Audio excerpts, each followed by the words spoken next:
नमस्कार आप सभी को। आज हमारा डे 6 है क्लास का, तो आप सभी का स्वागत है। और आज वैसाखी भी है, तो कई लोग आज वैसाखी मना रहे हैं, कई लोग कल मना रहे हैं। तो जो कल मना रहे हैं उनको पहले से एडवांस में वैसाखी की शुभकामनाएं, और जो आज मना रहे हैं उन सबको भी वैसाखी की बहुत बहुत शुभकामनाएं। तो तो आज सेम हम टू यू सर। हाँ जी, आज हम डे 6 की क्लास स्टार्ट करेंगे। तो आई थिंक प्रहलाद सर को कुछ पूछना था मैम से। तो सर अगर आप पहले पूछना चाहें तो क्लास पहले पूछ सकते हैं आप। परसों मैडम ने जो सिखाया, जो जन्म राशि से चौथा, आठवां और 12वां, मेरा तो कुंभ राशि है और मेरा जो डेट आता है, नंबर आता है 2nd, 6th and 10th, that is वृषभ, कन्या एंड मकर। उस दिन I have a very bad experience in the share market. आपने जो घातक बताया ना, चौथा, आठवां और 12वां, हाँ जी, I back tested it is really working wonderful. अच्छा। चलिए, थैंक यू। चौथा आठवां हमारा किसकी बात कर रहे हैं आप? नक्षत्र की? नहीं, जन्म राशि से, जन्म राशि? मूल का राशि। आई थिंक हाँ। सर मैम ये मून का बात कर रहे हैं कि जो नेटल मून से जो है ट्रांजिट का मून की बात कर रहे हैं शायद ये। अच्छा, चंद्राष्टम। ठीक है, हाँ ठीक है। हाँ हाँ, चंद्राष्टम, बिल्कुल। हाँ, वो आपने फील किया। हाँ, हाँ, ठीक है, चलिए, अच्छा किया आपने फील किया तो। चंद्राष्टम भी हो गया, चंद्र अर्धाष्टम भी हो गया। हाँ। चलिए, ठीक है। अब आज तेजिंदर सर, अभी एक छोटा सा रिक्वेस्ट है मेरा, कुछ गड़बड़ हो गया। I am not a computer expert.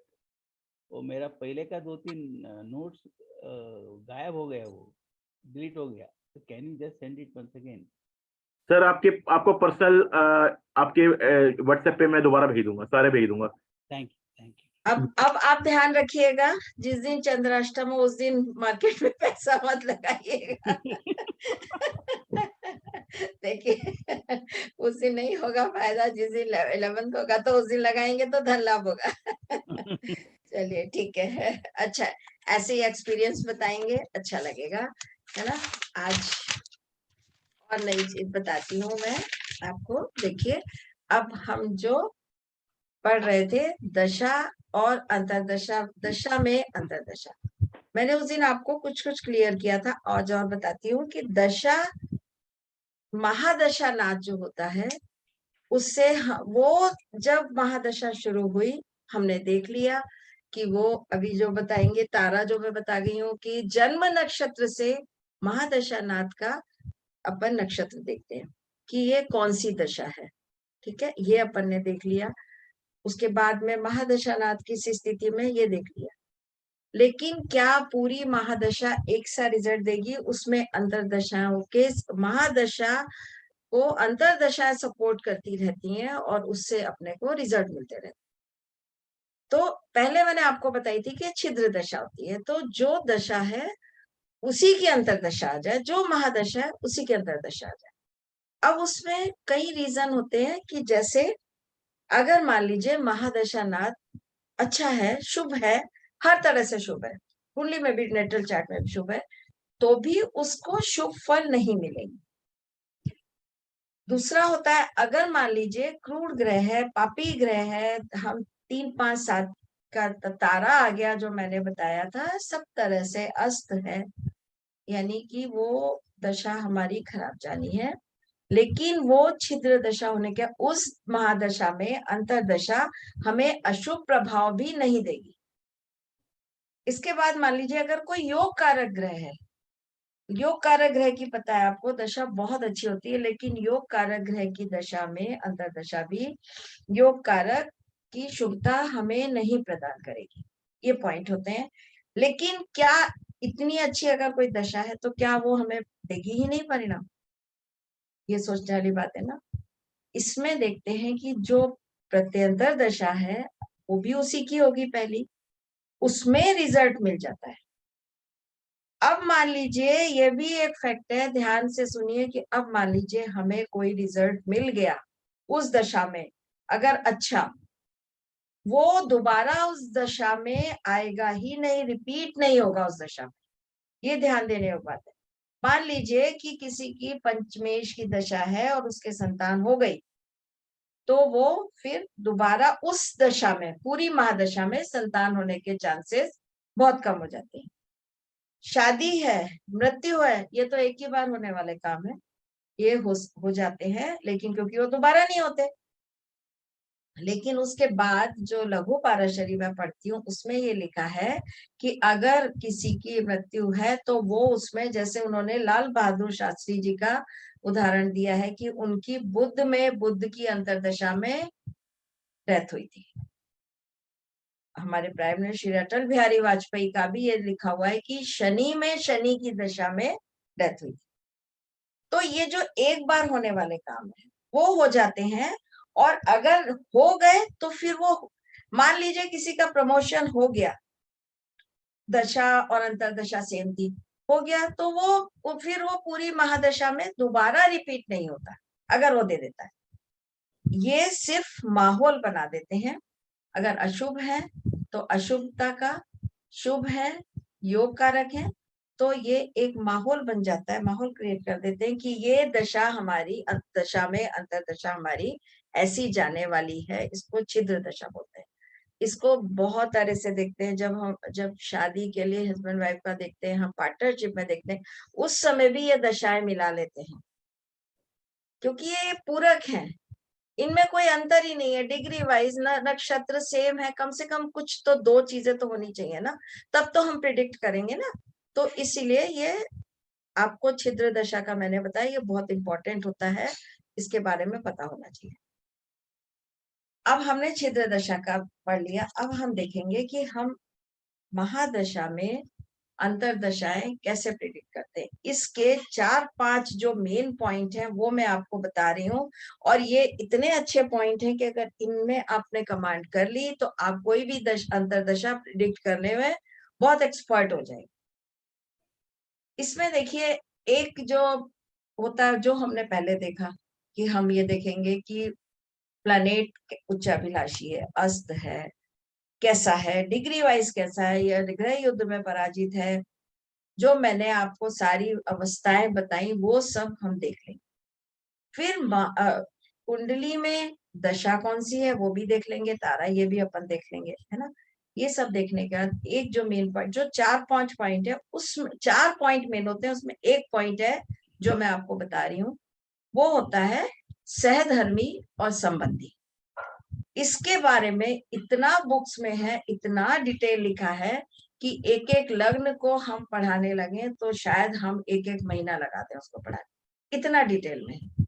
उसका मैं शॉर्ट बता रही हूँ, जो आप लोग को एक निचोड़ मैंने तैयार किया है वो बता रही हूँ कि कैसे आप देखेंगे। सहधर्मी आप लोग को नाम से ही पता चल रहा है कि एक धर्म के हो गए दोनों, है ना, यानी कि नवम और पंचम हो गए त्रिकोण। नवम भी हमारे को आगे बढ़ाता है, हमारी बुद्धि का है, हमारे ज्ञान अर्जन का है, मंत्र सिद्धि का है, ये सब। और नवम भी, वो पंचम भी है और नवम भी ऐसे ही है, धर्म का है ना। तो ये दोनों हमें, दोनों भाव ऐसे हैं जो भाग्य भाव है हमारा, कि हमें आगे ग्रोथ करवाते हैं। हमें दोनों का एक ही नेचर है, तो ये ग्रोथ करवाती, यानी ये दोनों सहधर्मी हो गए। अब हम ये देखेंगे कि और कौन कौन से सहधर्मी होते हैं।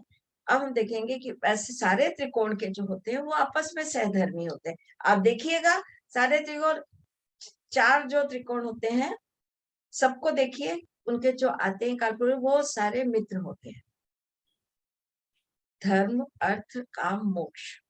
1, 5, 9 धर्म, अर्थ 2, 6, 10, काम 3, 7, 11, मोक्ष 4, 8, 12।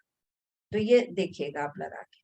अब मान लीजिए हमने ये देखा 6 और 8, ये भी सहधर्मी है, क्योंकि 6 का काम भी है नीचे ले जाना, प्रॉब्लम्स क्रिएट करना, और 8 का काम भी है लाइफ में हर्डल्स लाना।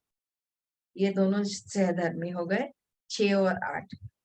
केंद्र के सारे स्वामी जो होते हैं वो भी सहधर्मी हो जाते हैं, क्योंकि वो भी सब एक सा रिजल्ट, सहधर्मी यानी कि जो भाव एक सा रिजल्ट देते हैं उनके लॉर्ड सहधर्मी। 2 और 11, 3, 6, 10, 11 उपचय भाव, 3, 6, 11 त्रिषडाय भाव, ये आपस में सहधर्मी होते हैं, क्योंकि इनके जब हम कारकत्व देखेंगे तो सेम होते हैं। इस तरह से हमने ये देखा कि कुंडली में सहधर्मी हमने निकाला। सहधर्मी निकालने के बाद हम दूसरे पॉइंट पे आएंगे, संबंधी। अब संबंधी कैसे होते हैं? मान लीजिए सहधर्मी भी हैं और संबंधी भी हैं, और एक विरुद्ध धर्मी होते हैं, विरुद्ध धर्मी भी है और संबंधी भी। संबंध होना बहुत जरूरी है, जो कहलाते संबंधी। अब संबंधी होते हैं, इनको बोलते हैं चतुर्विध। 4 तरह से हम संबंध देखते हैं। पहला संबंध होता है हमारा राशि परिवर्तन। ये सबसे अच्छा परिवर्तन होता है, राशि परिवर्तन। ये योग जो होता है ये सबसे अच्छा होता है, राशि परिवर्तन। यानी कि ये कुंडली देखिए, आप लोग को दिख रहा है कंप्यूटर, लैपटॉप, ये बोर्ड दिख रहा है? बताइए, बोर्ड दिख रहा है? हाँ मैडम जी। तो ये देखिए, ये राशि परिवर्तन है। इसमें आप देखिए, कर्क राशि में शनि बैठे हैं और मकर राशि में चंद्रमा बैठे हैं। यानी शनि जो है चंद्रमा की राशि में आ गए और चंद्रमा शनि की राशि में आ गए। यानी कि ये दोनों एकदम से बहुत क्लोज हो गए। संबंध बनना बहुत जरूरी है, तभी रिजल्ट आएगा। ये संबंधी होते हैं कि संबंध बने। तो ये राशि परिवर्तन है, किसी की तरह से किसी का भी हो सकता है। राशि परिवर्तन हो गया और ये एक संबंध हो गया। दूसरा होता है दृष्टि संबंध। अब दृष्टि संबंध देखिए कैसे होता है। जैसे ये गुरु यहाँ बैठ के सूर्य को दृष्टि दे रहे हैं और बुध भी गुरु को दृष्टि दे रहे हैं। ये दोनों का दृष्टि संबंध हो गया, गुरु बुध और सूर्य का। अब अगर गुरु की दशा में बुध की या सूर्य की अंतर दशा आएगी तो वो कनेक्ट हो जाएंगे एक दूसरे से। ये संबंध दूसरे तरह का हो। पहला हो गया ये राशि परिवर्तन, दूसरा हो गया ये दृष्टि संबंध। तीसरा होता है युति। युति जैसे ये हो गई, शनि और चंद्रमा हो गए, शुक्र और बुध हो गए। मान लीजिए शुक्र 11 एकादशेश और सप्तमेश, एकादशेश और सप्तमेश की युति हो गई। यहाँ पे ये सप्तमेश हो गए और एकादशेश। यहाँ पे हो गई शनि द्वितीयेश और तृतीयेश, शनि और चंद्रमा अष्टमेश। इन दोनों की युति हो गई। ये संबंध है, अच्छा है बुरा है ये, लेकिन सिर्फ संबंध है ना। ये 3 तरह के हो गए। कौन कौन से? राशि पर, जिसमें राशि परिवर्तन सबसे स्ट्रांग होता है। इसमें ये होता है कि ये दोनों, जैसे हम कहीं गए और हमारी जान पहचान हो गई। अब जैसे हम रिट्रीट में गए, जान पहचान हो गई, खूब गपशप मारेंगे, खूब एंजॉय करेंगे। हम ये चाहेंगे, अगर हमारा नेचर अलग भी है तो हम ये चाहेंगे कि हम दूसरे के साथ में उसका थोड़ा सा नेचर अडॉप्ट करें, वो हमारा करे।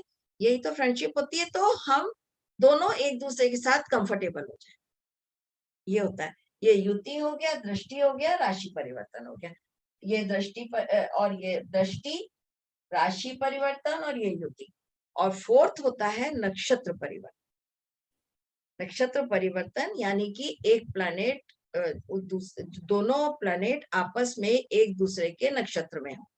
दोनों प्लैनेट है ना। केतु जैसे अभी चल रहा है, केतु स्वाति में आ जाए और राहु अश्विनी में आ जाए, दोनों का नक्षत्र परिवर्तन हो। तो राहु केतु के नक्षत्र में, केतु राहु के नक्षत्र में, ये 4 संबंध होते हैं। ये बोलते हैं संबंधी। अब ये इनको जब भी कोई हम दशा में अंतर दशा देखेंगे तो उसमें ये देखेंगे कि हमारा संबंध बन रहा है कि नहीं। अब मान लीजिए कब, जैसे हमने बोला केंद्र और त्रिकोण की दशा अच्छी जाएगी। अब केंद्र और त्रिकोण, जो केंद्र लॉर्ड है, केंद्रेश है, और जो त्रिकोणेश है, अगर उन दोनों में संबंध बन गया, ये 4 में से कोई भी, तो वो दशा बहुत अच्छी जाएगी, बहुत अच्छी जाएगी। लेकिन अगर संबंध नहीं बना तो उतनी अच्छी नहीं जाएगी जितनी अच्छी जानी चाहिए। अब मान लीजिए जैसे ये नवम और पंचम, पंचम नवम, इनकी ये दशा आ गई, ये अंतर्दशा आ गई, और ये दोनों ही अच्छे, ये सहधर्मी हैं, दोनों सहधर्मी हैं। अब मान लीजिए किसी तरह से ये कनेक्ट हो गए, 8 और 12, ये मान लीजिए ये दोनों कनेक्ट हो गए। कनेक्ट कैसे हो गए? या तो दृष्टि संबंध हो गया, या इनका इन दोनों की मान लीजिए ये 12 है और 8 है, मंगल और गुरु, मंगल यहाँ आ गए, दोनों की युति हो गई। ये भी और ये भी दोनों की युति हो गई। अब अपन ने ये देख लिया, पहले ये देखा ये सहधर्मी हो गए क्योंकि दोनों ये अच्छा रिजल्ट देंगे, तो और युति भी हो गई, या दृष्टि संबंध हो जाए, कैसे भी हो जाए, चारों में से कोई भी हो जाए, दृष्टि संबंध हो जाए, मंगल इधर आ जाए, ऐसी हो जाए तो दृष्टि संबंध हो जाएगा, या राशि परिवर्तन, तो वो दशा हमारी बहुत ही अच्छी जाएगी, एकदम राइज करवाएगी हम,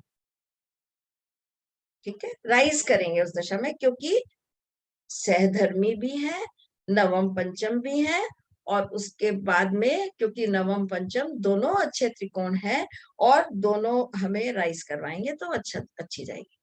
अब मान लीजिए यही दशा ये 6 और 8 की हो गई, गुरु, अब गुरु इसमें नवमेश भी है, लेकिन यहाँ जब हम देखेंगे 6 और 8, तो मान लीजिए गुरु और शनि, ये भी दोनों सहधर्मी हो गए। अब अगर मान लीजिए दोनों 6-8 है और सहधर्मी है, इनका काम क्या होता है? हमें किसी ना किसी तरह से हमारी लाइफ में हर्डल्स लाना, कुछ ना कुछ करना, ग्रोथ ना देके डाउन करना। तो इनका क्या होगा? अगर मान लीजिए ये कुंडली में कहीं से भी कनेक्ट नहीं हो रहे, गुरु और शनि कहीं से कनेक्ट नहीं हो रहा है, तो क्या होगा? ठीक है, आएंगी प्रॉब्लम, थोड़ी सी आएंगी, लेकिन बहुत ज्यादा नहीं आएगी। अब मान लीजिए ये दोनों कहीं बना के, दोनों गुरु और शनि एक जगह बैठ गए, यहाँ पे बैठ गए गुरु और शनि, कहीं भी बैठ गए। अब वही वाली बात होगी जो मैंने आपको बताया, दोनों करके मिल के और क्या करेंगे कि अच्छे से सोचेंगे, दोनों मिल जाएंगे, अच्छे से बातचीत करके, खूब डिस्कस करके, और फिर उसको अच्छे से उस अंतर्दशा का प्रभाव देंगे। अब 6-8 है तो लाइफ में हर्डल्स देंगे, है ना। ये होता है सहधर्मी और संबंधी। सहधर्मी है, संबंधी होंगे तो रिजल्ट एकदम पीक पे देंगे, और अगर खाली सहधर्मी है और अगर वो नहीं है संबंधी, तो रिजल्ट इतना, अगर शुभ है तो बहुत ज्यादा शुभ नहीं देंगे, अगर अशुभ है तो बहुत ज्यादा अशुभ नहीं देंगे। लेकिन अगर इनमें किसी जो 4 चतुर्विध संबंध बताए वो अगर हो गए, तो फिर वो बहुत ज्यादा पीक होगा, अशुभ भी पीक, शुभ भी पीक, बहुत राइज करेगा। नवम पंचम है, किसी भी तरह से केंद्र का संबंध है तो बहुत ज्यादा राइज करेगा, और अगर षडाष्टक है तो फिर वो डाउन करेगा इस तरह से। तो ये है सहधर्मी और संबंधी। इसमें मैं एक चार्ट आपको और बना के और दिखा देती हूँ, मैंने बना के रखे हुए थे। हाँ,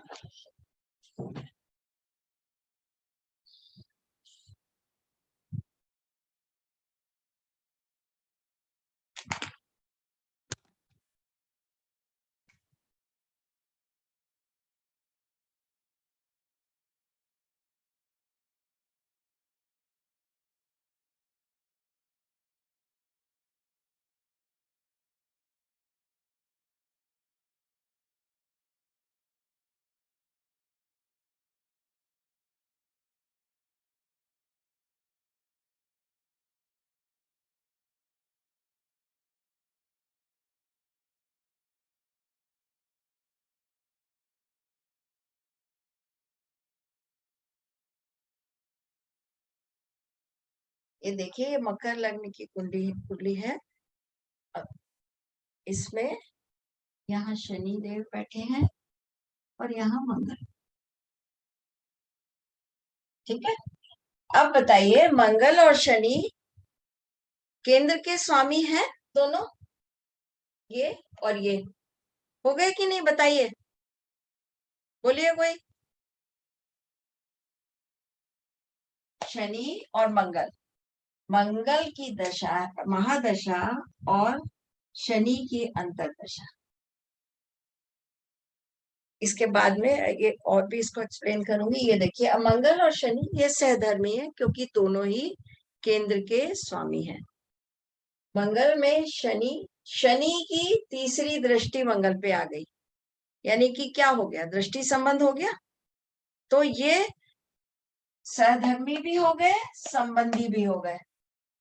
उसके अलावा शनि और मंगल यहाँ ये केंद्र के हैं और यहाँ ये लाभेश और धनेश सेकेंड। तो ये दशा मंगल में शनि की दशा कैसी जाएगी, धन रिलेटेड, क्योंकि ये भी है और ये भी है। वो राइज भी करेगा, हो सकता है उसकी बहुत अच्छी जॉब लग जाए, हो सकता है उसको किसी भी तरह से इस दशा में मंगल में शनि में मंगल, मंगल में शनि में किसी ना किसी तरह से बहुत अधिक लाभ हो, अच्छी जाएगी ये दशा अंतर्दशा। तो ये ऐसे संबंधी और सहधर्मी, वो सहधर्मी और संबंधी, ये हमें देखना है कि ऐसे हमें निकालना है कि उनका संबंध बनना बहुत जरूरी है। समझ आ गया आप लोग? मैडम, हाँ जी, हाँ जी, बोलिए। मैडम, जय गणेश, जय श्री जय कृष्ण। जय Shri See, Krishna. yeah, madam, generally Shani's third aspect we treat as not favoring, malefic. नहीं, मेलेफिक देखिए, ऐसे रूल लगाएंगे तो बहुत रूल होते हैं, है ना, Yeah, लेकिन हाँ, हर जगह रूल अलग अलग होते हैं, है ना। अच्छा, कई जगह ये अपन अगर ऐसे सोचेंगे तो बहुत कंफ्यूज हो जाएंगे। हाँ, अच्छा, ठीक है मैडम। ये हाँ, हम सिर्फ ये देख रहे हैं कि हम दशा नाथ और अंतरदशा नाथ को कनेक्ट कर रहे हैं। ऐसे तो कई जगह ऐसे होगा, राशि परिवर्तन होगा, लेकिन वो मंगल शनि का राशि परिवर्तन हो गया। वो मंगल और शनि दोनों विस्फोटक प्लेनेट हैं, अच्छे नहीं होते, लेकिन वो एक राजयोग कहलाता है। उस समय अपन ये देखेंगे राशि परिवर्तन सबसे अच्छा होता है। yeah, परिवर्तन, that all I understood. हाँ, तो यहाँ ये जब शनि का third aspect हाँ, generally treated as a malefic. उसमें So, अपने को देखिए, not- उसमें हमने क्या करना है कि हमने सिर्फ ये देखना है कि संबंध है या नहीं है, दृष्टि, युति, नक्षत्र या राशि परिवर्तन, है ना। उसमें हमें ये नहीं देखना कि शनि की दृष्टि, थर्ड दृष्टि अच्छी नहीं होती, परेशानी देती है ना। जी, यहाँ जी। हम ये देखिए, जो चीज पढ़ रहे हैं अपन उससे, ऐसे तो एस्ट्रोलॉजी में बहुत ज्यादा कंफ्यूजन है, वो तो है। इस समय हमने सिर्फ ये देखना है कि ये दोनों संबंधी तो हैं, लेकिन क्या कनेक्ट भी हो रहे हैं किसी तरह से। अगर कनेक्ट हो रहे हैं तो दोनों एनर्जी मिलके वो अच्छा परिणाम देगी, है ना। तो Yeah. ये ठीक है, आपका कहना बिल्कुल सही है कि शनि जहाँ दृष्टि डालते हैं वो स्थान हानि करो, जीवन Especially third and 10th. स्थान वृद्धि करो शनि, वो बिल्कुल आप सही कह रहे हैं, आपका कहना सही है। लेकिन ये हमें सिर्फ कनेक्ट करना है, संबंध बनाना है। आपको मैं बताऊं, ये सहधर्मी और संबंधित वाला टॉपिक इतना बड़ा है, इतना बड़ा है कि अगर हम कितने समय भी पढ़ते रह जाएं तो इसको समझाने के लिए मैंने अपनी क्लास में पता नहीं कितने समय में आज भी पढ़ती रहती हूँ उसको, लेकिन कई जगह आके फिर भी हम अटक जाते हैं। सबसे बड़ी बात ये होती है कि जब दो राशियां होती हैं तो क्या करेंगे। अब इसमें तो दोनों अच्छी आ गई, कई बार ऐसा भी हो जाता है, तो उस समय कंफ्यूज हो जाता है। उस समय यह है कि हम देख लेंगे कि सहधर्मी कौन कौन से बन रहे हैं, बस उसी को देखेंगे।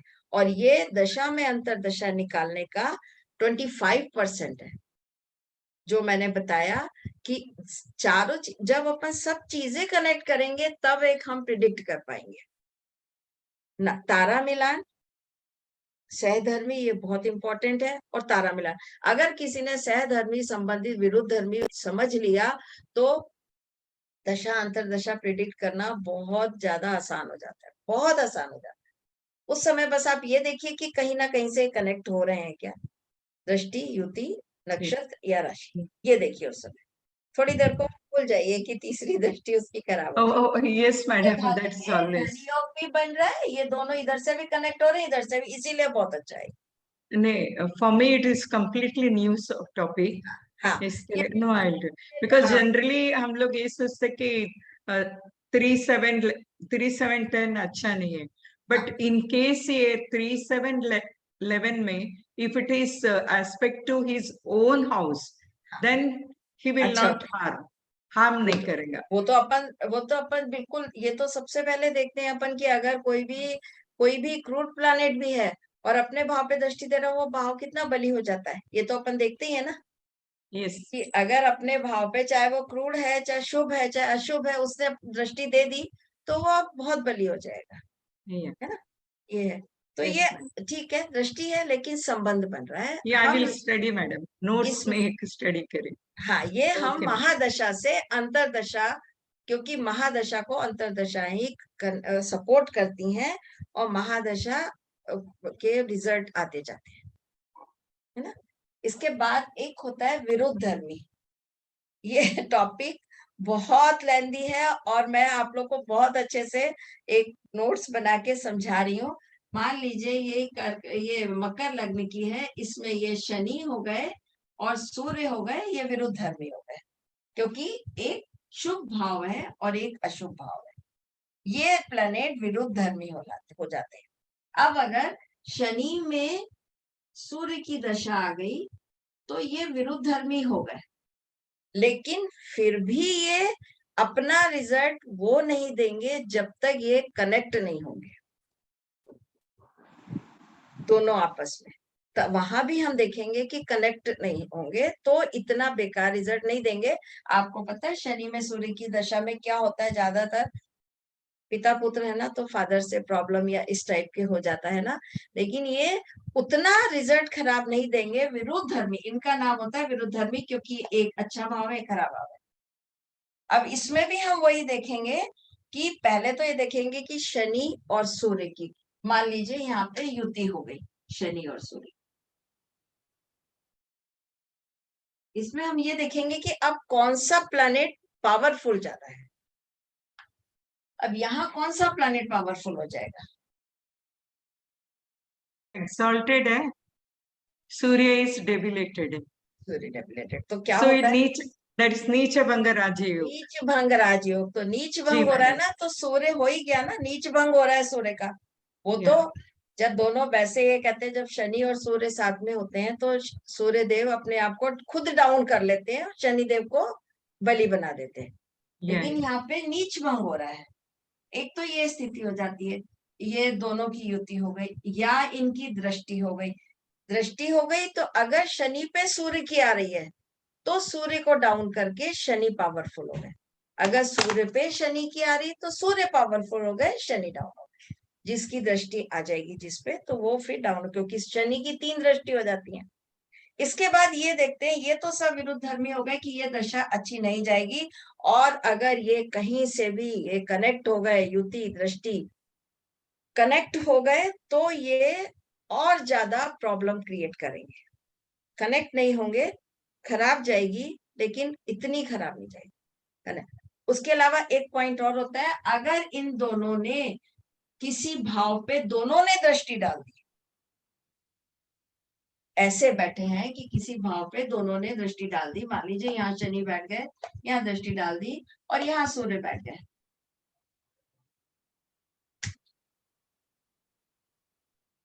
देखिए कौन से हाउस पे आ रही है दृष्टि दोनों की, 4th हाउस।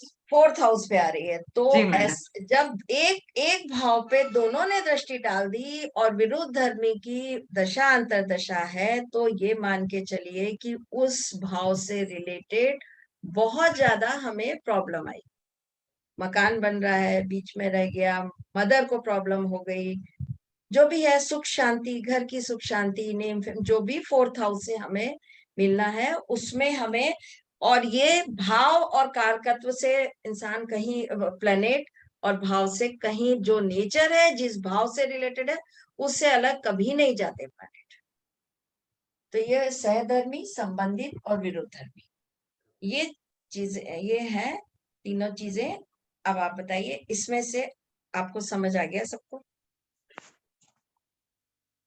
जी मैडम, सबको नहीं मालूम नहीं but मेरी तरफ से yes more clear ma'am Rahu but की जैसे हम कोई राशि कंसीडर नहीं करते, तो राहु की दशा में या अंतरदशा में हम उसका संबंध या सहधर्मिता ये सब कैसे बनाएंगे? इस समय फिर राहु केतु का कर ही नहीं सकते ना, बुक में है ही नहीं ना, उसमें सिर्फ अपन दृष्टि संबंध, दृष्टि भी नहीं अपन काउंट करते, सिर्फ एक नक्षत्र की युति रह जाती है ना। राशि अपन काउंट करते नहीं है, कई जगह राशि काउंट होती है, कहीं हम लोग आइकस वाले नहीं करते, अपन लोग ना दृष्टि मानते हैं ना वो मानते हैं। नहीं तो सेवेंथ वाली तो मानते हैं कि सेवंथ वाली भी इसीलिए क्योंकि वो तो दोनों कनेक्ट हो ही जाते हैं ना, आमने सामने। राहु केतु सामने ही आ जाते हैं ना, तो सेवंथ का राहु केतु तो कनेक्ट रहेंगे, उनका तो दृष्टि संबंध हमेशा ही रहेगा, इसीलिए कहते हैं ना। जैसे राहु हाँ शनि की राशि में बैठे हैं हाँ और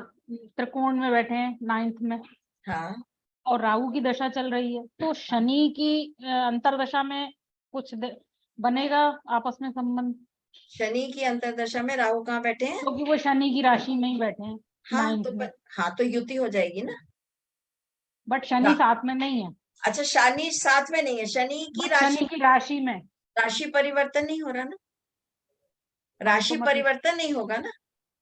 शनि और केतु के लिए ये कहा जाता है जब वो त्रिकोण में हो और केंद्र का स्वामी साथ में हो, मैंने बताया था लास्ट टाइम आपको ये पॉइंट, और केंद्र में हो और त्रिकोण का स्वामी साथ में हो, या केंद्र में हो तो त्रिकोण के स्वामी से किसी तरह कनेक्ट हो जाए, और त्रिकोण में हो केंद्र में हो और त्रिकोण से कनेक्ट हो जाए, तो उनकी दशा। देखिए शनि अगर लग्न में बैठे हैं, हाँ और 9th में शनि की, जैसे वृषभ लग्न की कुंडली में ठीक है, हाँ मकर राशि आई 9th हाउस में, वहां पर हाँ, राहु है हाँ, और शनि के लग्न में है, यहाँ तो फिर शनि यहाँ राहु है ना, हाँ, यहाँ बट पे मकर राशि में राहु मकर राशि और यहाँ पे वृषभ राशि शनि और शनि है, ठीक है।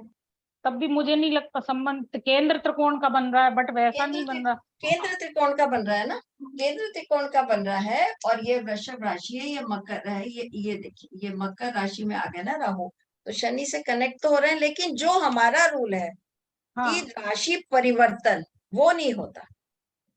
इसका जो राहु केतु के लिए जो अपन काउंट करते हैं वो यही काउंट करते हैं कि अगर केंद्र में बैठे हैं और त्रिकोण के स्वामी से संबंध हो जाए, उनका संबंध उस समय नक्षत्र का भी मानते हैं और साथ में युति भी हो जाए उसकी, केंद्र में बैठे हैं और त्रिकोण के स्वामी से युति हो जाए, या त्रिकोण में बैठे हैं और केंद्र के स्वामी से युति हो जाए, तो वो अपना फल। और इसमें भी जब आप देखेंगे तो कहीं से दृष्टि संबंध आ जाता है, जो एक पॉइंट है कि अपन गुरु के समान दृष्टि लेते हैं, वो संबंध आ जाता है इस बात में भी जो मैं बोल रही हूँ, क्योंकि अपन इतना ज्यादा एप्लीकेबल नहीं करते हैं दृष्टियों को, लेकिन वो जो पॉइंट है वो आ जाता है कि गुरु के समान दृष्टियां हैं उसकी।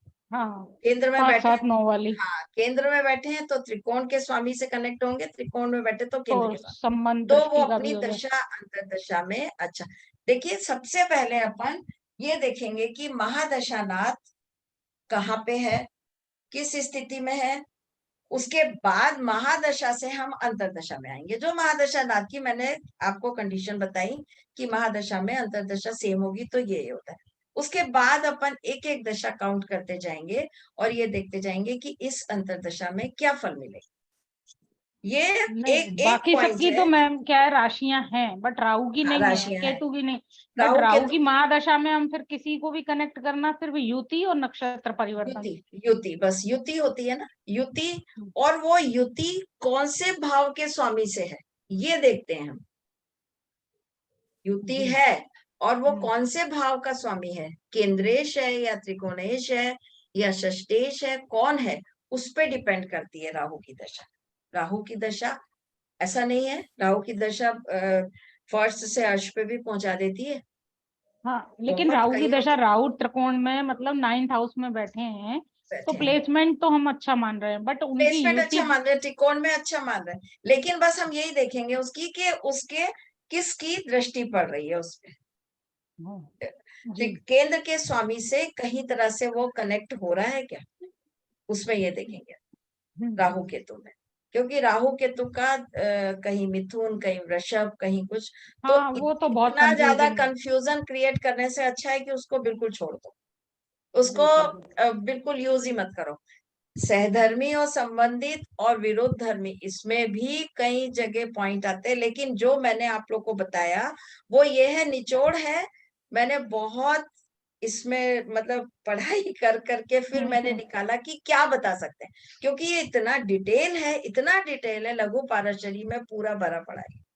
जी। लेकिन ये उन्होंने बिल्कुल क्लियर लिखा है लघु पारशरी में कि जब तक वो कनेक्ट नहीं होंगे किसी भी तरह से, तब तक वो अपना फल नहीं देंगे। मतलब फल तो खैर देंगे, लेकिन वो चरम सीमा नहीं आएगी। नहीं जी, ये कनेक्शन उन्होंने कहीं ना कहीं बनना कहीं ना चाहिए। कहीं कनेक्ट जरूर होना चाहिए। जब तक संबंध बनेगा, चाहे विरुद्ध धर्मी का हो।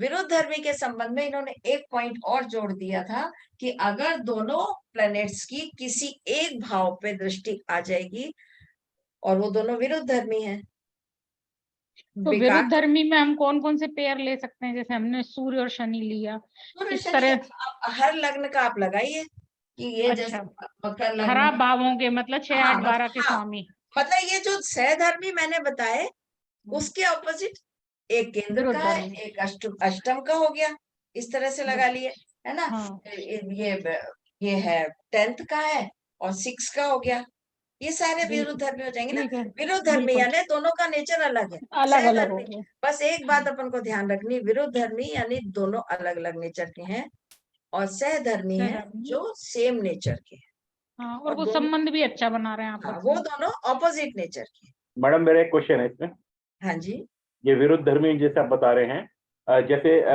4th हाउस का हो गया और एक 8th हाउस हो गया, तो ये भी विरुद्ध धर्मी में आएगा, हाँ 4th और 8th। 4th और 8th, बट अगर देखा जाए तो ये नवम पंचम का बना देगा ना योग, जो है मतलब दशा जो बन जाएगी नवम पंचम की बन जाएगी, क्यों? मतलब मतलब आई मीन टू से 4th हाउस से लेकर जो 8th हाउस है वो फिफ्थ बन जाएगा ना, हाँ 5th बन जाएगा, 9-5 हो जाएगा ना, 9-5। पर उस समय वो काउंट नहीं करेंगे आप, अच्छा ये विरुद्ध 9-5, धर्मी, ये दो प्लैनेट, दो भाव काउंट करेंगे। अच्छा उसमें 9-5 काउंट नहीं करेंगे इसके अंदर। एक एक अच्छा है, वो तो आप भाव से भाव काउंट कर रहे हैं ना, यस मैम, वो तो आप 4th से 8th पे आ रहे हैं। राइट अब राइट। ऐसे तो, ऐसे कई बार ये होता है कि जैसे ये देखा था कि यहाँ बैठा, यहाँ बैठा विरुद्ध, यहाँ ये जैसे सिंह लग्न में यहाँ पे चंद्रमा आ गए, यहाँ बैठ गए चंद्रमा, यहाँ गुरु बैठ गए, गज केसरी भी हो गया। एक कुंडली मैंने अभी ये भी देखी लघु पारशरी में, अच्छा अच्छा, लेकिन गज केसरी अपना अलग असर देगा, लेकिन अंतरदशा वो प्रॉब्लम क्रिएट करेगी। तो विरुद्ध धर्मी हम मैम इसमें ये मानेंगे लगन और 12th हाउस को भी मान लेंगे विरुद्ध धर्मी है, 12th हाउस को लगन और 8th हाउस भी मान लेंगे, और 4th house and 8th house भी मान लेंगे। अब उसमें एक चीज और आती है, मान और लीजिए, 4th एंड 6th भी मानेंगे, 4th एंड 6th भी मान लेंगे। हाँ, अब एक चीज और आ जाती है, मान लीजिए 12th और 8th, है ना, ये इनकी ये चल रही है दशा और अंतरदशा, और उसमें अगर आ गई प्रत्यंतर दशा इसकी, ठीक है, तो सब एक जैसे हो गए। और कनेक्ट हो गए कहीं तरह से, ठीक तो है। और ज्यादा प्रॉब्लम देगी, वो फिर प्रत्यंतर दशा भी आ गई वैसे, है ना। तो ये तो लेकिन सहधर्मी हो गए ना सारे, लेकिन सब हाँ, सब खराब। सब खराब हो गए ना। लेकिन ऐसा मैंने नहीं बोला कि सहधर्मी खराब नहीं होते, ये तो नहीं मैंने नहीं बोला ही नहीं हाँ। ऐसा नहीं, दो- तो ये अगर प्रत्यंतर दशा भी आ गई उसमें, वो और और ज्यादा इन परेशानी वाली प्रॉब्लमेटिक हो जाएगी। इन तीनों की कहीं किसी भाव पर दृष्टि पड़ गई तो उसका तो बेड़ा ही गर्क हो गया। चलो हम अच्छी अच्छी बातें करते हैं है ना। ये हो गया सहधर्मी, और मैंने अपनी तरफ से पूरी कोशिश की है आप लोग को समझाने की, और इसको लगाइए। ये एक बहुत अच्छा रूल है, लेकिन ये 25% है, उसके बाद में फिर और भी जो कंडीशन होती है हम वो भी देखेंगे। और जो एक और 4th जो है, जो तारा मिलान, वो भी बहुत इंपॉर्टेंट है, दशा से अंतरदशा। अब मैंने लास्ट टाइम आपको तारा मिलान का बता दिया था, अब मैं इसको थोड़ा सा और डिटेल में बता रही हूँ कि तारा मिलान क्या होता है। तारा मिलान यानी कि अपन जैसे जब शादी होती है तो भी हम तारा मिलान करते हैं, गोचर में भी तारा मिलान करते हैं हम, कि आज हमारा तारा, जैसे अभी उन्होंने बताया कि चंद्राष्टम था तो तारा मिलान कर लेते हैं कि आज का हमारा जन्म नक्षत्र है। जन्म नक्षत्र जिसमें हमारा चंद्रमा बैठा है, हमारी लाइफ में बहुत इंपॉर्टेंट रोल प्ले करता है। अब सबसे पहले हम देखेंगे कि महादशा नाथ और जन्म नक्षत्र में क्या संबंध है। मैंने आपको बताया था कि पहला, वो मैंने हटा दिया नहीं तो बताती, पहला जन्म नक्षत्र हो गया अपना, है ना, उस दिन मैंने बताए थे आपको ये सब। अब मान लीजिए 3, 5 और 7, अब मान लीजिए 3, 5 और 7 की महादशा आ गई हमारे जन्म नक्षत्र से 5वीं, भाई पहली तो वही होगी जिसमें होगा, है ना, तीसरी होगी, तो जन्म महादशा जो पहली आई, जो तीसरी महादशा है, 5वीं है और 7वीं, ये तारा मिलान के हिसाब से 3, 5, 7 ये अच्छे नहीं है।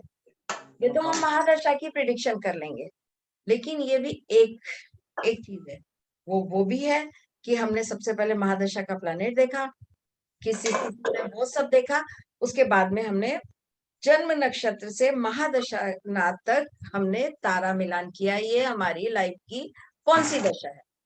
अब हम महादशा को तो कर लेते हैं प्रिडिक्ट कि भाई ये दशा है। अब मान लीजिए राहु की दशा आ गई, ये मैंने आपको 3 पॉइंट भी लिखवाए थे कि कौन सी दशा तीसरी हो तो बहुत ज्यादा प्रॉब्लमेटिक होती है, वो आपके नोट्स में भी होगी। अब राहु की दशा है, 18 साल की दशा है। अब उसमें ये देख लिया हमने कि चले, हमने पूरी महादशा देख ली, तीसरी है, 5वीं है, बहुत बड़ी दशा है। लेकिन उसमें फिर हम जब अंतरदशा पे आएंगे तो हम राहु के नक्षत्र से अंतरदशा को देखेंगे। तो में ये होता है कि कैसे हम उनको कनेक्ट कर रहे हैं, तारा कौन सा आ रहा है। अब मैं आपको बताती हूँ तारा मैंने जो बताया था 9 तरह का बताया था कि कैसे होते हैं। मान लीजिए हमें महादशा का नक्षत्र देखा, अंतरदशा का देखा, और एक पूरे नक्षत्र तो अपने को याद ही होते हैं।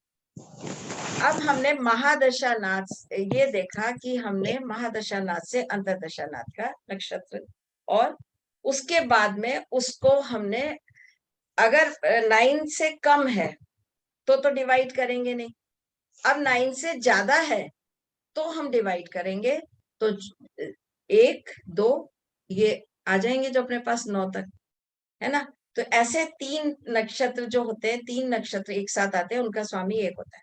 अब मान लीजिए मैं आपको समझाती, जैसे अश्वनी नक्षत्र है, महादशा नाथ का अश्वनी नक्षत्र है, और जन्म नक्षत्र है अश्वनी नक्षत्र, और उसके बाद में कृतिका की आ गई, ये महादशा नाथ का नक्षत्र है, और कृतिका के अंतरदशा आ गई, जो अंतरदशा नाथ है वो कृतिका नक्षत्र में। अब ये कौन सा हो गया तारा, कौन सा हो गया, विपत हो गया, थर्ड।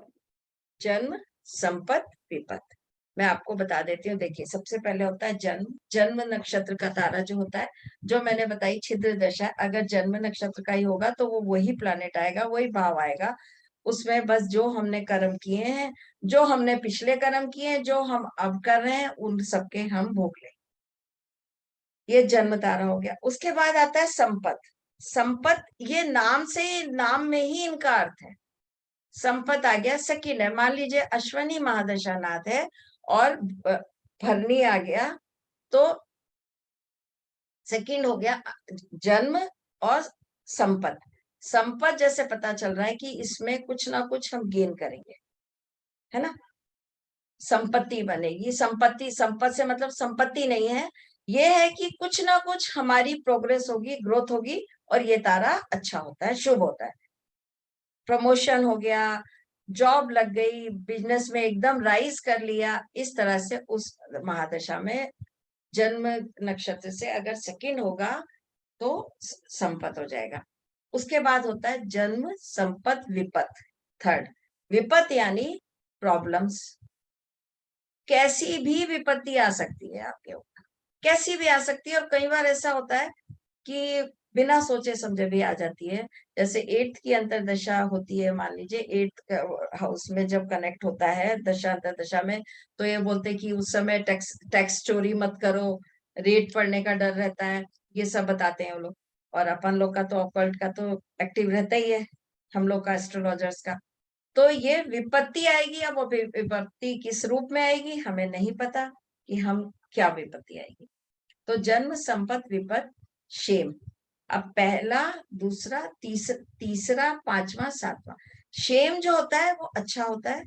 हाँ जी, आप कैसे हैं, कुशल क्षेम पूछते हैं ना, उस तरह से शेम होता है, अच्छा होता है हमारे लिए। जो अच्छे हैं वो अच्छे, जैसे शादी में भी हम शेम और ये सब देखते हैं, लड़का लड़की का, या कोई हम बिजनेस पार्टनर करते हैं ना, उसमें भी ये देखा जाता है तारा। तो शेम हो गया, वो दशा में अंतरदशा अगर शेम है तो अच्छी जाएगी। प्रत्यारी, पांचवा तारा। प्रत्यारी यानी आपको पता ही चल रहा है कि हमारे कुछ ना कुछ दुश्मन बनेंगे, कहीं ना कहीं से नुकसान होगा। नुकसान कैसा भी हो सकता है, कुछ भी, बिजनेस में लॉस हो गया, जॉब छूट गई, कुछ भी हो गया। ये हमारा फिफ्थ होता है ना। सिक्स होता है साधक। अब साधक में एक तो अपन ये कह सकते हैं कोई साधना साध लेंगे, कोई भी काम हम सोचे हैं वो हमारा पूरा होने का, कंप्लीट होने का, यानी वो कंप्लीट होने का टाइम आ जाता है। कुछ भी काम हमारी कोई बहुत विषय बहुत समय से, तो उस अंतरदशा में वो कंप्लीट हो जाएगी। फिर उसके बाद होता है वध। वध यानी पता है, लेकिन ये नहीं है कि हाँ, वध यानी ये नहीं है विनाश, इसका नाम होता है कि विनाश ही हो जाएगा। लेकिन फिर भी प्रॉब्लम आती है। कई बार ऐसा देखा है किसी क्लोज की डेथ हो गई, या ऐसा नहीं है कि हम लोग अपने लिए भी काउंट नहीं कर सकते वध तारा, लेकिन ठीक है, उसको नेगेटिव को इतना अपन को नहीं सोचना चाहिए। पर ये है कि कुछ ना कुछ बंधा हुआ काम बिगड़ जाएगा, सडनली लॉस हो जाएगा, ये सब वध तारा। फिर होता है मित्र। मित्र भी अच्छा है, कहीं ना कहीं हम राइज करेंगे, ग्रोथ करेंगे, है ना, अंतरदशा में। और उसके बाद है अति मित्र, वो तो बहुत ही फेवरेबल हो। ये हम समझते हैं तारा का। अब हमने जब, अभी मैंने वो हटा दिया, अब अपन ने जब देखा था कि ये मंगल यहाँ था और शनि यहाँ, ये हम देख रहे हैं कि ठीक है, अच्छी जानी है दशा। अब अगर हम इनका तारा भी देख लेंगे, अब वृश्चिक में है, तारा भी देख लेंगे, मान लीजिए विशाखा है, और विशाखा से हम, इसमें हो सकता है ये उत्तरा फागुनी, तो विशाखा से उत्तरा फागुनी गिन लेंगे इसमें, इधर से इधर से। तो ये भी अगर तारा भी फेवरेबल आ गया तो वो दशा और अच्छी हो जाएगी।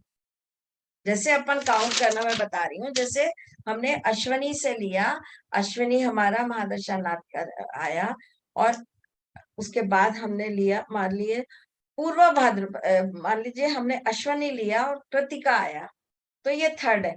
अब कृतिका थर्ड है और उत्तराषाढ़ा वो 12th है, तो 12th को हम 9 से डिवाइड करेंगे तो वो कितना आएगा, वो भी 3 आएगा, है ना। तो जन्म, संपत्ति, विपद, और उसके बाद में हम मूल को अश्वनी, मघा, मूला, ये तीनों से हम करेंगे तो ये हमें अश्वनी जन्म है, मघा 10वां और ये 19वां। जब हम इनको डिवाइड करेंगे तो अश्वनी पहला आएगा, और मघा को हम 10th है उसको 9 से डिवाइड करेंगे तो एक रिमाइंडर बचेगा, वो भी पहला आ जाएगा, यानी जन्म। और 19 है, 19 को हम 9 से डिवाइड करेंगे तो 19, 18 और 1 आएगा रिमाइंडर, वो भी हमारा जन्म नक्षत्र कहलाएगा। जबकि इनको अनुजन्म, त्रिजन्म कहते हैं, लेकिन जब हम तारा गिनते हैं तो वो पहला ही तारा कहलाएगा, जन्म नक्षत्र। उसके बाद हम जब गिनेंगे अश्वनी से कृतिका तक, तो कृतिका तीसरा आएगा, उत्तराषाढ़ा, उत्तरा फागुनी और उत्तराषाढ़। उत्तरा फागुनी कौन सा आ जाएगा, अश्वनी से उत्तरा फागुनी, 12 को अपन 1200 से घटा देंगे, 12 आ गया, 9 से 9 से 12 3 आएगा, और उत्तराषाढ़ा 21 आएगा, 21 आएगा, और उसको 9 से डिवाइड करेंगे तो भी 3 आएगा। तो ये संपत, ये तीसरा आ गया, यानी विपत हो जाएगा।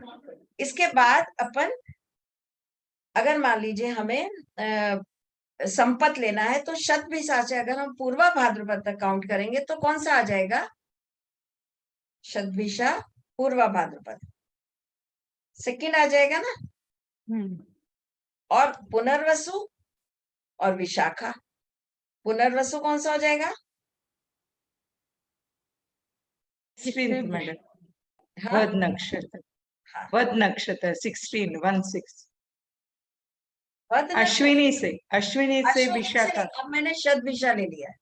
अच्छा, शततारा लिया अभी, हाँ ओके। शतभिषा, हाँ। तो कौन सा हो जाएगा? पूर्वा भाद्रपद सेकंड होगा, और yes, Punarvasu, second. Punarvasu 11th हो जाएगा। उसको Yes, 9 से डिवाइड करेंगे, वो भी 2 ही आएगा। और विशाखा, विशाखा कौन सा हो जाएगा? वो भी वही आएगा, तीनों जो नक्षत्र तीन, स्वामी बस एक वही ही है होगा। ना तीनों का। बस हाँ। हमें डिवाइड करना है और देखना है कि वो एक जो नक्षत्र आएगा, अगर एक पहला जन्म नक्षत्र से संपत आएगा तो तीनों उसके जो होंगे नक्षत्र वो जन्म संपत्ति आएंगे। विपत आएगा तो तीनों नक्षत्र विपत्ति आएंगे। बस हमें 9 से डिवाइड करते जाना है, और ये इस तरह से निकालना है कि कैसे 9 से डिवाइड करने के बाद हमें वही तारा मिलेगा। और हमें दशा से अंतरदशा निकालते समय तारा जरूर काउंट करना चाहिए। ये एक बहुत इंपॉर्टेंट है। पहले हमने संबंधी सहधर्मी कर लिया। सबसे पहले हमने भाव, उस प्लेनेट की स्थिति देखी कि उसकी स्थिति क्या है कुंडली में। फिर हमने ये वो जो मैंने सारे पॉइंट्स लिखवाए हैं आपको कि कहाँ है, 6-8 का स्वामी है, 12 का स्वामी है, कहाँ बैठा है, कौन सी स्थिति में है, डिग्री वाइज कितना है, स्वक्षेत्री है, उच्च राशि में है, अस्त है, नीच राशि में, ये सब अपन ने देख लिया है ना। उसके बाद अपन महादशा तो अपन ने देख ली, महादशा नाथ का। अंतरदशा देखने के लिए सबसे पहले हम लग्न दशा बनाएंगे, महादशा नाथ को लग्न मान लेंगे, और उसके कंपैरिजन में हम देखेंगे। पहला पॉइंट ये होता है कि हम उससे अंतरदशा देखेंगे कि महादशा नाथ और अंतरदशा नाथ की क्या स्थिति है। ये कहीं फिर महादशा नाथ से अंतरदशा नाथ जब अपन देखेंगे तो अंतरदशा नाथ को भी ये देखेंगे कि वो किस पोजीशन में है, उच्च है, नीच है, कैसा है, वो अस्त है, वो अपने उस हिसाब से तो देगा ना वो रिजल्ट। फिर हम तारा मिलान देखेंगे, तारा मिलान और सहधर्मी, विरुद्ध धर्मी और तारा मिलान, ये देखेंगे कि इन दोनों से हमें क्या रिजल्ट मिलता है। जब हम ज्यादा कुंडलियां देखने लगते हैं ना तो हमें एक रट जाते हैं, तो हम जल्दी जल्दी कनेक्ट कर पाते हैं। तीनों को मिला के, चारों को मिला के तब हम रिजल्ट निकालते हैं। त्रिकोणेश है, केंद्रेश है, केंद्र के स्वामी ही हैं दोनों, तो क्या रिजल्ट देंगे? एक त्रिकोण का है, एक केंद्र का है, एक त्रिकोण का है, एक अष्टम का है। उस समय ये देखेंगे कि मूल त्रिकोण राशि के फल वो देगा पहले, लग्न से जो राशि पहले आएगी उसका भी फल देगा। वो महादशा नाथ देखेंगे। महादशा से अंतरदशा आती जाएंगी छोटी छोटी, और अंतरदशा, हर अंतरदशा अलग अलग फल देती जाएगी। इसीलिए कहते हैं ना कि लाइफ में अप एंड डाउन बहुत जल्दी जल्दी आते रहते हैं, क्योंकि वो अंतरदशा ना। फिर हम प्रत्यंतर दशा, कई जगह हमें प्रत्यंतर दशा भी देखनी पड़ती है कि प्रत्यंतर दशा क्या है। डीप के लिए जाने के लिए मान लीजिए गुरु में गुरु की दशा चल रही है, महादशा चल रही है, गुरु में गुरु की दशा, तो वो शादी पेंडिंग है, नहीं हो पा रहा है, रिश्ता कुछ नहीं हो पा रहा है। जैसे ही गुरु में शनि की अंतरदशा आई, गुरु और शनि कनेक्ट हुए, और उसके बाद फिर हम जो ट्रांजिट देखेंगे वो तो देखेंगे ही। गुरु और शनि जहाँ कनेक्ट हो गए, और गुरु और शनि कनेक्ट होते ही शादी होती है। शादी के लिए, हर इवेंट के लिए गुरु और शनि बहुत इंपॉर्टेंट होते हैं। तो बस देखेंगे कि गुरु में शनि की दशा आ गई, आप बिल्कुल उस पॉइंट को नोट कर सकते हैं और बता सकते हैं, प्रिडिक्ट कर सकते हैं कि ये पीरियड, क्योंकि आजकल सबसे ज्यादा, अब देखिए पेरेंट्स हैं, कर रहे हैं, मेहनत कर रहे हैं, बहुत कर रहे हैं, लेकिन वो रिजल्ट नहीं मिल रहा, कई कुंडलियां आती हैं। तो उस समय यही होता है कि आप थोड़ा सा वेट करिए। अब जैसे ये 22 अप्रैल को चेंज होंगे तो अपन ये देखेंगे कि ठीक है, थोड़ा सा वेट करिए, कुछ ऐसा ट्रांजिट चेंज होगा और वहां दशा का अंतर दशा कनेक्ट हो गई, तो वो इवेंट बहुत इजीली हो जाता है। ये तारा मिलान एक बहुत इंपॉर्टेंट, और ये जो धर्मी, सहधर्मी और विरुद्ध धर्मी और इनका जो चतुर्विध संबंध है, ये अपन देखें। इसीलिए कहते हैं ना वो केपी, इसीलिए क्योंकि वो टोटली नक्षत्र बेस्ड ही होती है, इसीलिए उसमें सिर्फ नक्षत्र ही कनेक्ट कर देते हैं, तो वो जल्दी प्रिडिक्शन दे देती है। यही तो है केपी का। इसीलिए इजी हो जाती है। और इसमें वैदिक वैदिक ही है, निकले तो सब वैदिक से ही है। वैदिक में थोड़ा सा फैलाव ज्यादा, रूल्स ज्यादा अप्लाई करने पड़ते, कई बार ऐसा हो जाता है। और ये भी बात ध्यान रखिए कि जब हम ज्यादा रूल्स लगाएंगे जरूर अटक जाएंगे। कुछ चीजें पकड़िए प्रिडिक्ट करते समय और उन पे इतना अच्छा कमांड ले आइए कि वो कुंडली देखते ही हमें पता चल जाए और हम उससे प्रिडिक्शन कर सकते। ज्यादा करेंगे ना तो कई बार समझ ही नहीं आता, हम खुद ही उलझ जाते हैं कि ये क्या हो रहा है। क्योंकि आज जब कोई आया है हमारे पास तो उसके बाद इतना टाइम तो होता नहीं है, 1-1 घंटा तो होता नहीं है।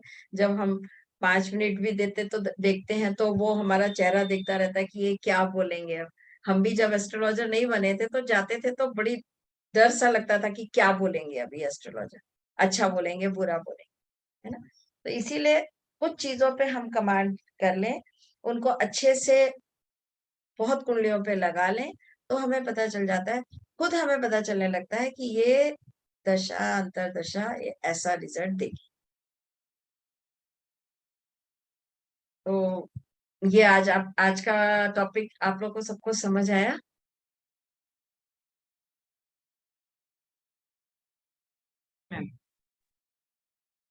Yes ma'am. यस यस आ गया? या थैंक यू। मैं समझा पाई ना मैं, क्योंकि ये बहुत कॉम्प्लिकेटेड टॉपिक है। ये मतलब इसको पढ़ना भी और पढ़ाना भी थोड़ा सा डिफिकल्ट होता है। नहीं मैम, बहुत बढ़िया क्लास रही आज की, बहुत ही बढ़िया करना थी। पड़ेगा। हाँ, लेकिन ये कि हाँ, मैंने अपनी तरफ से बहुत, शायद मैं जब अपनी क्लास में भी पढ़ाती हूँ तो भी, और अभी भी फिर इस आप लोग के लिए मैंने और इसकी डीप स्टडी की है और मुझे लगा कि कुछ इजीली बता पाऊं, क्योंकि लघु पाराशरी में बहुत नियम है, उसमें एक एक लग्न का निकाल के दिया हुआ उन्होंने, एक एक लग्न कि ओके, इसमें ये सहधर्मी होगा, ये विरुद्ध धर्मी होगा, इसका ये होगा। नवम और दशम भाव का, नवमें दशमेश का राशि परिवर्तन को उन्होंने इतना इंपॉर्टेंस दिया है। और वैसे होता भी है, कर्म धर्माधिपति योग होता है, ये बिल्कुल बहुत अच्छा होता है, सबसे अच्छा माना जाता है। बिल्कुल मैम, बिल्कुल। 9-10 का राशि परिवर्तन या नक्षत्र परिवर्तन हो जाता है। मैडम मेरा भी एक सवाल है। कौन बोल रहे हैं? मैं पवन बोल रहा हूँ मैडम। अरे अरे, आप क्या पूछ रहे हो भाई, आप इतने ज्ञानी नहीं मैडम। जैसे तारा मिलान में जन्म तारा और विपत तारा की बात करें ना, वो शत्रु होते हैं एक तरह से, वो उनका जो दशा में अंतरदशा सही नहीं जाता है। हाँ लेकिन अगर सिंह लगन की कुंडली हो, हाँ। पंचमेश नौमेश दोनों इकट्ठे बैठे हो, हम्म, और जन्म नक्षत्र भी मार्स का मृगशिरा, मान लो मृगशिरा हो, तो उसमें जुपिटर की दशा कैसी जाएगी जातक आप की? मुझे बताइए, मृगशिरा आपका जन्म नक्षत्र है ना? जी। और आपका क्वेश्चन क्या है? अगर वो जुपिटर की दशा जाएगी, जुपिटर में हाँ, मंगल की दशा कैसी जाएगी तब? जुपिटर में मंगल की दशा। हाँ, तो जुपिटर ये दशा हो और मंगल अंतर दशा हो। तो ये तो आप देखेंगे ना उसमें पोजीशन थी। इसको तारा मिलान से क्यों कर रहे हैं? तारा में सिर्फ नक्षत्र देखिए ना। अच्छा। तारा मिलान का मतलब ही नक्षत्र मिलान होता है। अब आप ये देखिए, मृगशिरा में कौन सा प्लेनेट है और इसके बाद में मृगशिरा के बाद विपत तारा आ रहा है, उसमें कौन सा प्लेनेट है? ये तारा मिलान हो गया। ये आपने शादी की होगी तो भी मिलाया होगा तारा मिलान। इसमें भी उसमें भी वैसे ही होता है। वर की कन्या से, वर के नक्षत्र से वधु के नक्षत्र तक काउंट करके 9 से डिवाइड करते, वधु के नक्षत्र से वर के हाँ जी बिल्कुल करके बिल्कुल। 9 से डिवाइड बिल्कुल करते हैं। दादी। और इसको 3 मार्क्स दिए जाते हैं। कई बार ये देखेंगे कि वो उसका तो शेम आ रहा है, उसका वध आ रहा है। 3, तो 5, 7 तारा नहीं आना चाहिए। हाँ, तो नहीं तो नहीं ऐसा वो नहीं होता। कई वो बार तो एक का आ जाता है अच्छा और अच्छा एक का आ जाता है खराब, तो उसको 1.5 जी। पॉइंट दिया जाता है उसमें। वो तो सिर्फ आधे चंद्रमा आधे के पॉइंट। सिर्फ चंद्रमा के लिए रखते हैं ना वो तो। हाँ, वो हाँ वो जन्म, लेकिन मिलान तो ऐसे ही है ना। वो लेकिन अपन जन्म नक्षत्र से लेते हैं, नहीं जन्म नक्षत्र से नहीं, वर के नक्षत्र से वधु के नक्षत्र तक। और वधु वही वो तो सिर्फ चंद्रमा का रहा ना उसमें। हाँ, और वधु जी। से वर तक। यहाँ हाँ, जो लोगों को कंफ्यूजन यहाँ हुआ, यहाँ अपन पहले अपन लेते हैं जन्म नक्षत्र से महादशा का नक्षत्र, महादशा नाथ का नक्षत्र, वो नहीं, देखते हैं 3, 5, 7। उसके बाद महादशानाथ से अंतरदशानाथ का कनेक्ट करते हैं, मैं वो नक्षत्र पे। थोड़ा सा अंका जी, जैसे अभी पवन जी ने पूछा कि जुपिटर में मार्स, तो इसमें जुपिटर किस नक्षत्र में बैठा है और मार्स किस नक्षत्र में बैठा है, ये रिलेशन देखना है ना। हाँ, जुपिटर कहाँ है और मंगल किस नक्षत्र में है, तो ये देखेंगे कि उन दोनों का क्या है, जन्म, संपत, विपत, क्या तारा आ रहा है। हाँ, वो जिस नक्षत्र में बैठे हैं उससे संबंध देखना। हाँ, मेरा उसको मतलब काउंट करेंगे ना अपन। पहला नक्षत्र जन्म, संपत, विपत, ऐसे अपन करते जाएंगे, क्षेम, प्रत्यारी, वध, साधक, मित्र, परम मित्र, ये अपन ने कर लिए। मैंने आप लोग को बता दिया कि जब अगर 9 से कम आ गए तो अपन को डिवाइड करना ही नहीं है, अगर 9 से ज्यादा आएगा दूरी। दोनों स्वाति नक्षत्र मैडम, संपत हो गया ना, जन्म से तो संपत में ही आ गया वो तो। नहीं, स्वाति, दोनों स्वाति में तो फिर तो जन्म कैसे हो आ गया। गया, जन्म नक्षत्र सेम नक्षत्र हो गया ना। जन्म हो गया पवन जी। नहीं, जन्म क्यों हुआ, जन्म जरूरी थोड़ी स्वाति हो जन्म इनका। नक्षत्र मृगशिरा में है, स्वाति तो फिर नहीं, उसके नहीं, बाद नहीं, आद्रा, नहीं। स्वाति और शतभिषा तो हो जाएगा ना उसमें, संपत जुपिटर- वाले में। जुपिटर से मार्स जो है जन्म नहीं हो गया अगर दोनों स्वाति में है तो। नहीं, जन्म तो मृगशिरा नक्षत्र में है। जन्म आप पहले मृगशिरा से स्वाति तक जुपिटर के अच्छा, कंपैरिजन में मतलब देखोगे ना। पहले हमने जन्म नक्षत्र से महादशानाथ के नक्षत्र को देखना है। देखना है, फिर महादशा ना वो आपको देखना है कि तीसरा, पांचवा, सातवां है, दूसरा, आठवां, नौवां, क्या जैसे नक्षत्र। यहाँ पर मृगशिरा से स्वाति नक्षत्र देखेंगे। हाँ, मृगशिरा से स्वाति आप काउंट करिए। ठीक है, 11वां है, 11वां। 11वां नहीं आएगा, सबसे अच्छा था केशु, अचंभो, राहु, हाँ, मंगल के बाद राहु, तो वो आप डिवाइड करके भी वहीं पहुंचेंगे। हाँ। और या वैसे तो भी नाथ उनके स्वामी देख 11वां लेते हैं। नक्षत्र हो गया ना मैडम, तो शेषफल तो 2 बज गया ना, तो संपत्ति हो गया ना। संपत हो गया ना, हाँ, वही 9 तो बता रहा हूँ, से ऊपर संपत हो हो गया। गया। भाई आप इतना लंबा ना जाके ऐसे कर लीजिए, केशु, अचंभो, मृगशिरा का मंगल है तो और मंगल, स्वाति मंगल का के राहु। बाद बुध, तो वो राहु। कहीं से आप चाहे वो स्वाति देखेंगे, चाहे आद्रा देखेंगे, चाहे वो विषा देखेंगे बाद बराबर विषा होगा। देखेंगे। नहीं, मतलब आपके कहने का मतलब है मैम कि जैसे जन्म नक्षत्र से महादशानाथ का नक्षत्र हमने देखा, अगर वो हमारा संपत में है या क्षेम में है या मित्र या अति मित्र में है, तो ओवरऑल हम ये कह सकते हैं कि वो दशा हमारी अच्छी जाएगी।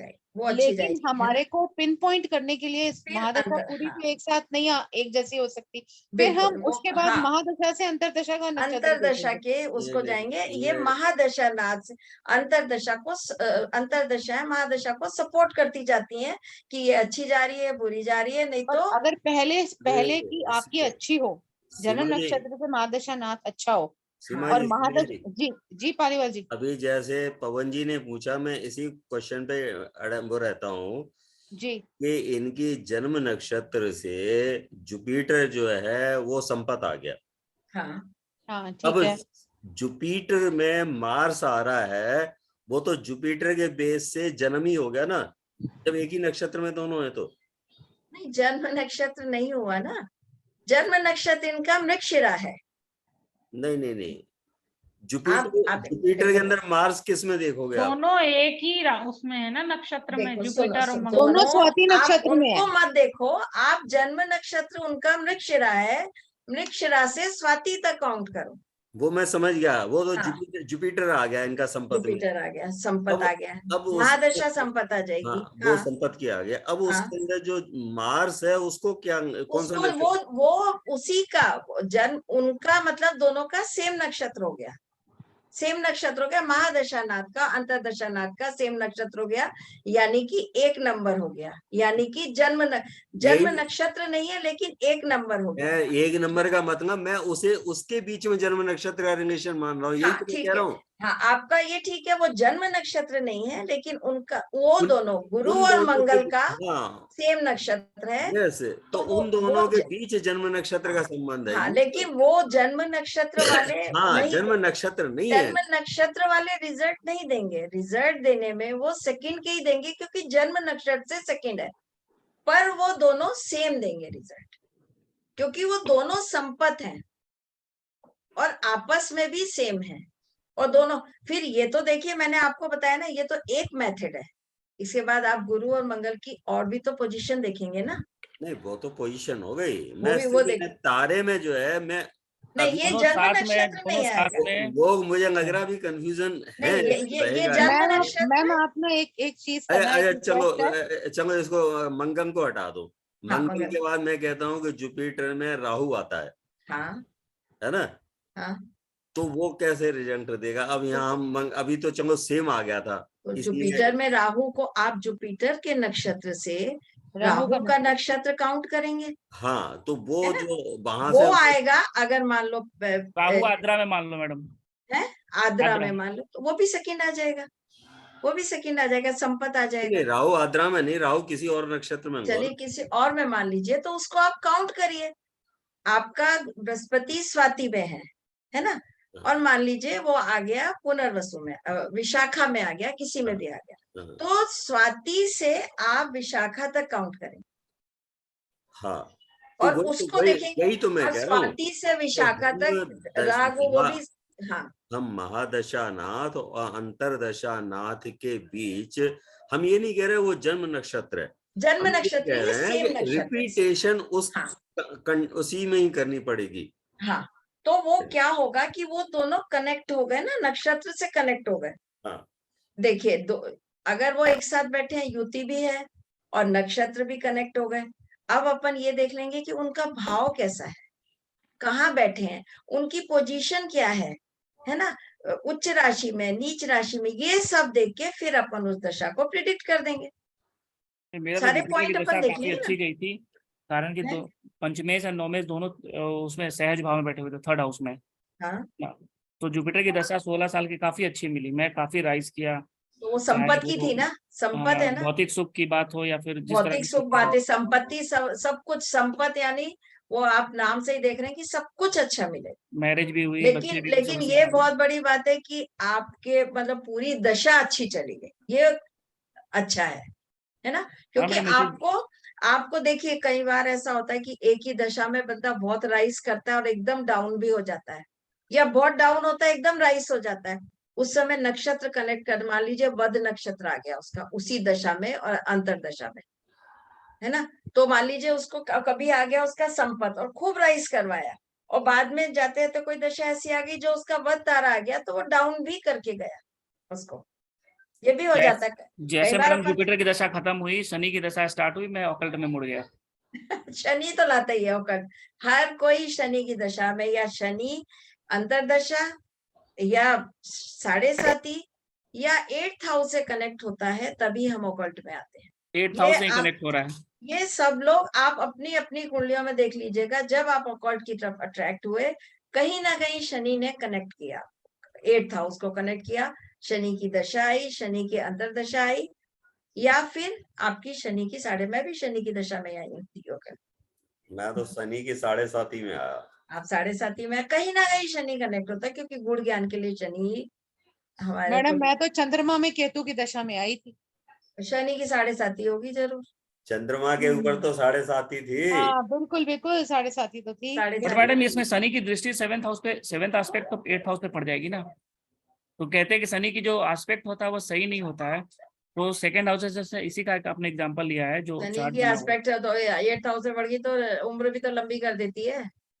ऐसा नहीं है कि शनि की एस्पेक्ट, ये अपन कुछ देखिए पढ़िए, लेकिन उनको कुंडली पे अप्लाई करिए। ये मैं आपको एक अपना उदाहरण बता रही हूँ, हमारे के मैंने सीमा जी को बताया था, एक यहाँ पे ऑफिस खुला था, मेरे को उसमें उन्होंने बुलाया कि आपका, कहीं से उनको नंबर मिला, और एक नया एक कोई ऑफिस खोल रहे थे, क्या नाम था उसका, 360 एस्ट्रोलॉजी करके ऐसे कुछ था, तो उन्होंने मुझे बुलाया, और वो पहले मेरा उन्होंने इंटरव्यू लिया वहां पे, फिर उन्होंने असाइनमेंट दिया 25 पेज का पूरा लंबा, वो मैंने करके भेजा, तो बोले उसमें आपके 5 नंबर में से 4.5 आए हैं, उसमें कब शादी है, कब फॉरेन गया, ये सब करके, पहले तो मेरा मन नहीं था, फिर जब करने बैठी तो मैंने कर दिया। उसके बाद मेरा इंटरव्यू हुआ, रिकॉर्डिंग बंद कर दीजिए है ना? उसके बाद फिर वो है तो गुण विद्या, तो समझने के लिए टाइम तो चाहिए। तो अगर आपने अब तक जो भी प्रिंसिपल्स बताए हैं, क्योंकि रिपीटेडली जब कोई चीज बताई जाती है तो उसको इंसान को, किसी भी व्यक्ति को पढ़ने की जरूरत नहीं पड़ती, वो बाय डिफॉल्ट ही आपकी मेमोरी में बैठ जाती है। बिल्कुल। तो आप एक class instead of teaching further any topic, अगर आप एक क्लास में ये जो भी प्रिंसिपल्स बताए, जो भी आपने अभी तक टॉपिक डिस्कस किए, जो दशा के ऊपर के रूल्स लगने हैं महादशा के, अंतरदशा के लिए, अगर आप कोई भी 2 प्रैक्टिकल हॉरोस्कोप या किसी एक प्रैक्टिकल हॉरोस्कोप के ऊपर लेकर उन सब रूल्स की एप्लीकेशन जो उस नहीं पे सीमा जी, एक कुंडली पे सारे रूल्स अप्लाई हो ही हाँ नहीं जी, सकते, हाँ जी, मैं वही हो कहने नहीं वाली थी। सकते। इसीलिए एक से मैं दो ऐसे ये रुद्रांश हो। हर एक की कुंडली बना के मैं इसीलिए ये समझा देती हूँ कि आपको ये कुंडली दिखा रही हूँ इसीलिए कि ऐसे ऐसे संबंध हो रहा है, क्योंकि आप किसी भी एक कुंडली पे अप्लाई कर ही नहीं सकते, हाँ कहीं जी, ना कहीं बिल्कुल। वो मैं कट जाएगा। मैं आपको यही कह रही थी कि हाँ। एक कुंडली के ऊपर सारे प्रिंसिपल्स लगे, ये पॉसिबल नहीं है। नहीं तो जो भी लग सके प्रिंसिपल, जो भी एप्लीकेबल हो उस वक्त उस हॉरोस्कोप पे, तो कोई प्रैक्टिकल क्लास ऐसी रख लो जिसके अंदर आप ये सारे प्रिंसिपल्स को बता दो। अगर यहाँ पर सब लोग मेरे टीम मेंबर्स भी, बिकॉज मैंने ये बात कभी तक अपने टीम में भी नहीं करी, ये तो अभी क्लास में एक फ्लो में चल रहे हैं हम लोग, तो मेरे माइंड में ये एक आइडिया आया। तो अगर ये सबको ठीक लगे तो आप इसको कंटिन्यू कर सकते हो। इसमें सीमा जी एक चीज हो सकती है जो मैं समझ पा रहा हूँ हाँ जी, क्लास का मुझे बता दीजिए क्या करना है। भाई। देखो सीमा जी, जी मुझे लग रहा है कि पार्टिसिपेंट्स, ये कि धानिश जी की कुछ शायद आवाज आई थी और हमारे पार्टिसिपेंट्स का कोई व्यूज नहीं आया।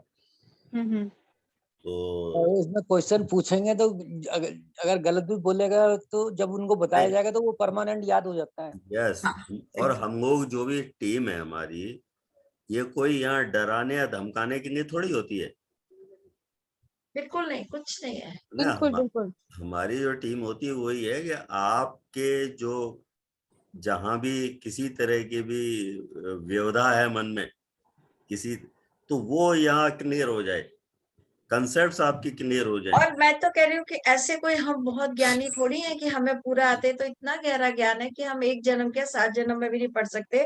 अगर आप लोग कुछ क्वेश्चन पूछेंगे तो हमारा ही ज्ञान बढ़ेगा, उसके आंसर हम ढूंढेंगे, फिर हम बुक्स पढ़ेंगे, कहीं ना कहीं से आपको आंसर देंगे, सेटिस्फाई करेंगे, है ना। यही होता मान है। लीजिए आज नहीं कर पाए तो पढ़ के करेंगे, लेकिन करेंगे ना आपको सेटिस्फाई।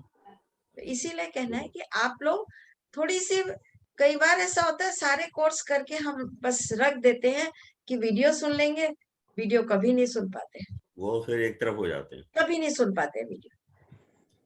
तो आप लोग ये, या सीमा जी ये करेंगे, पार्टिसिपेंट से एक बार फीडबैक ले लो कि वो क्या चाहते हैं, बिल्कुल बिल्कुल, अगर सब एग्री है कर तो लेते हैं, सैटरडे को कर लेते हैं। और कंटिन्यू कर लेते हैं अपनी उसके क्लास। बाद फिर सैटरडे को ऑर्गेनाइज कर लिया जाए अब तक का जो हो गया है। और उसमें मैं समझता हूँ कि जो पिछली हमारी 3 क्लासेस हैं वही इम्पोर्टेंट है, उससे पहले का रिपीटेशन का कोई मीन नहीं होगा, बिल्कुल। है ना। ये भी ध्यान रखें आप सभी। नहीं, जैसे कभी जैसे कोई पूछ रहे हैं ये लग्न है, इसका क्या रिजल्ट है, तो वो अपन बता देंगे, कोई ऐसी दिक्कत नहीं है। लग्न का बता दिया, दृष्टि का, अगर किसी को कोई प्रॉब्लम है तो 1-2 मिनट में बता देंगे, वो कोई प्रॉब्लम नहीं है।